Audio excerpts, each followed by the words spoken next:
Ready to crack the code of debits and credits? Understanding debits and credits is your first step to mastering finance and accounting. Here's a quick breakdown.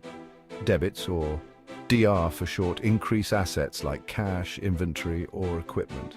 They also decrease liabilities like loans and equity. On the flip side, credits, or CR, increase liabilities and equity but decrease assets. Think of it this way.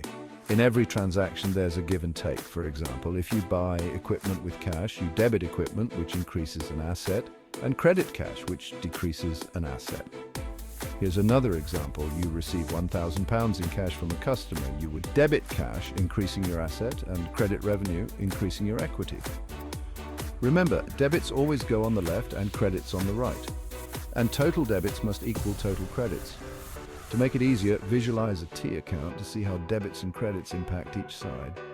Practice with real-world examples, and soon debits and credits will be second nature. That's it. You're on your way to becoming a finance pro.